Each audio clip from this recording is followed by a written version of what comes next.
Hello and welcome to our lesson about Detroit, the French and Indian War, and beyond. Throughout this lesson, you should be able to say these three things. By the end, I can explain how Detroit was started and who started it. I can tell you 2 to 3 facts about the French and Indian War, and I can tell you about the Proclamation of 1763. To start off, here is a picture of what Detroit, Michigan looks like today.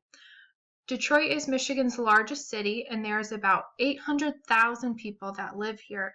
So many people. And it's very well known for its car making industry. So it had a company that started off a really good business making cars. And long ago, before all that, back to when the Native Americans were in this area, and there was a lot of them, it used to be just a wide river that they lived alongside. And as you can see here, this is where Detroit was. But how did Detroit get started? Antoine Cadillac is the man that started Detroit. He is from New France, which we talked about New France last week. And he founded Detroit and built a fort there called Fort Detroit. At this fort, he started a fur trading post, and he wanted Native Americans, women, and children to come and live at this fort.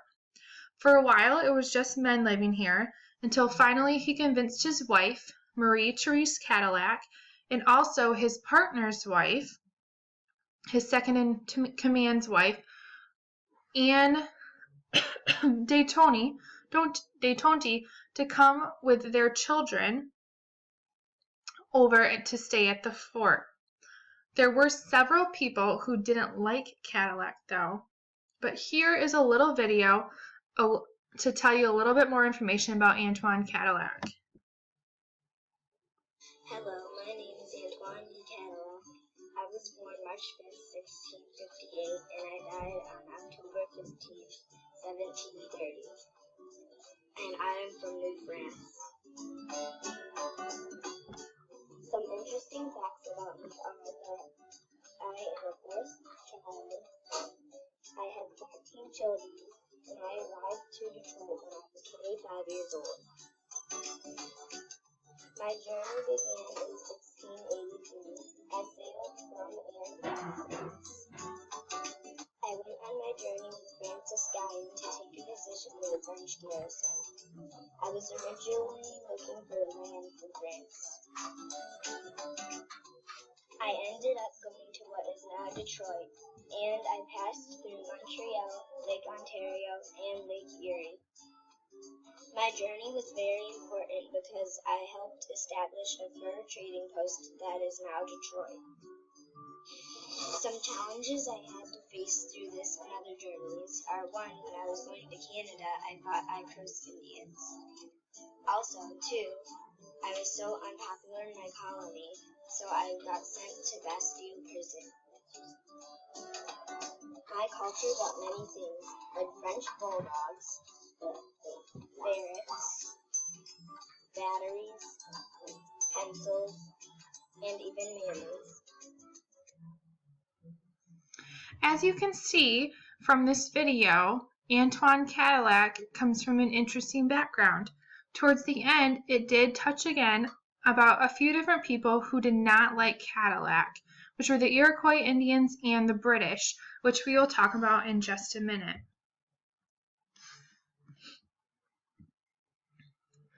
How did Antoine Cadillac find Detroit? On June 4, 1701, Cadillac left Montreal, Canada with 25 canoes in search for land. So he and a bunch of men went on an adventure looking for new land that the French would be able to claim. And keep in mind, remember that the Native Americans already did live here, but we talked about last week how the French thought that if we happen upon this land, we can claim it for ourselves. On July 23, 1701, Cadillac and his men reached the present-day Detroit River, which is pictured here in the background, and started building the next day.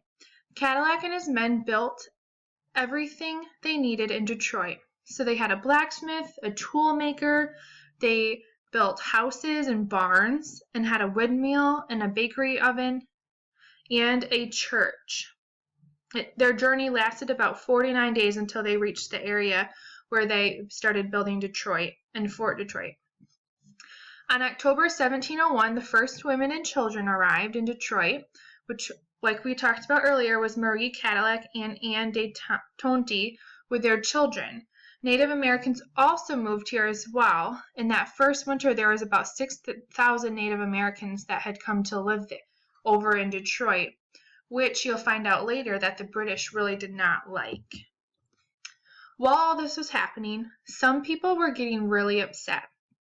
Cadillac wanted to kind of take over the fur trading empire, and he was ruining other people's businesses, people who had already had established fur trading businesses, and as well as the British fur trader business.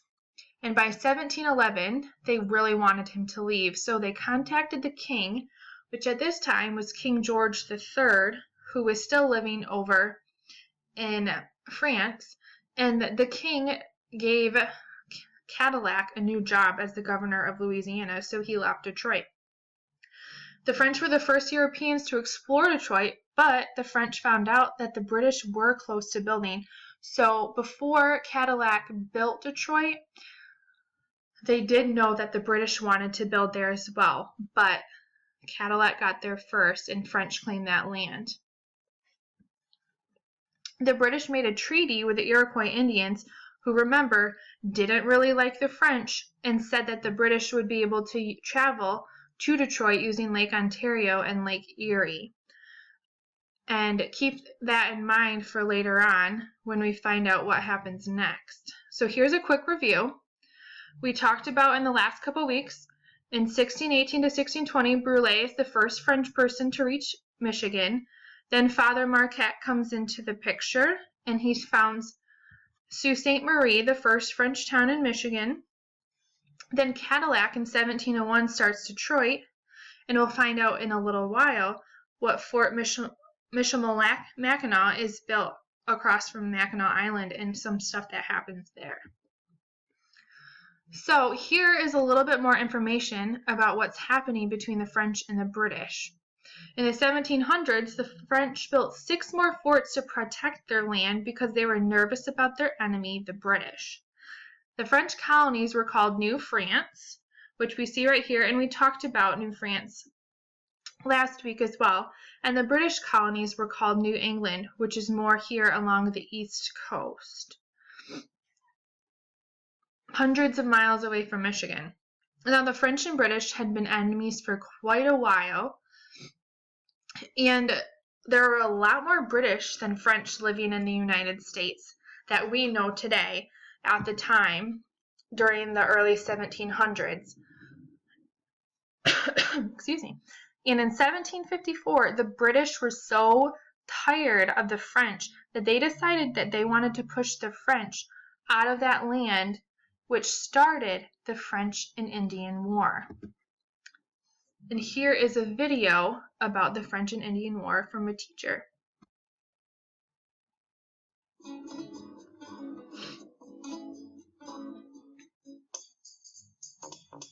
Now this is the story about France and England and how the 7 Years' War really began. Not in 1756, but in 54 in a colonial conflict called the French and Indian War.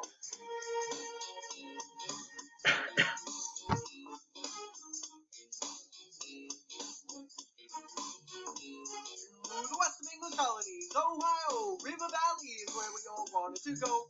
Had a little problem, so Washington was sent to the territory to get rid of the French, but few was outnumbered and he started to flee. Even got captured for necessity. Representatives met and told Ben Franklin that we're here to unite for your Albany Plan of Union. So as we fought the French, the Indians joined in, all because of what land stealing jerks we had been. Things were looking grim until old William Pitt said, war cause, forget it, England will pay for it. At the Treaty of Paris, France and Uruguay to most of its land in North America. Colonists happy and they want to explore the land they had won in the French and Indian War. Welcome back, friends. I'm Mr. Best, and that was the... So that is a quick summary of the French and Indian War by Mr. Betts. He makes multiple videos for his classes. And so here's some of that information in case you missed any of it. The French and Indian War lasted from 1754 to 1763, so it was 7 years long, quite a long war. It's also known as the 7-Year War. In this war, there were several battles, but none of them actually happened in Michigan. And towards the end of the war, the French lost control of the St. Lawrence River, which we looked at on a map last week, and we can refer back to our packet to that to see that river again, which the French used to travel and take supplies to their soldiers. Because the French lost this and the British gained control of this, they weren't able to send supplies to their soldiers anymore, and their soldiers were starting to suffer because of it, and the British won. Now, not very many people, especially the French and the Indians, were happy about the British winning the war. But the French did leave a few things behind for us here in Michigan before they were pushed out of New France area. So we have several cities and rivers with French names. We have Detroit over here, and we have Traverse City. We have St. Joe. We have Marquette way up here, and Charlevoix. We also have the Marquette River and the Osceola River, in case any of you have been there. I know I've been to quite a few of these, and they're pretty well known. In 1760, the British took control of Detroit after they pushed out the French. And over here we have pictured a British soldier. The British marched into Detroit in red uniforms, beating drums, and setting up a flagpole with the British flag, which is pictured here, with no thought to the Native Americans who lived there. So remember, we talked about how even the French and now the British are being bullies to the Native Americans, not treating them very well.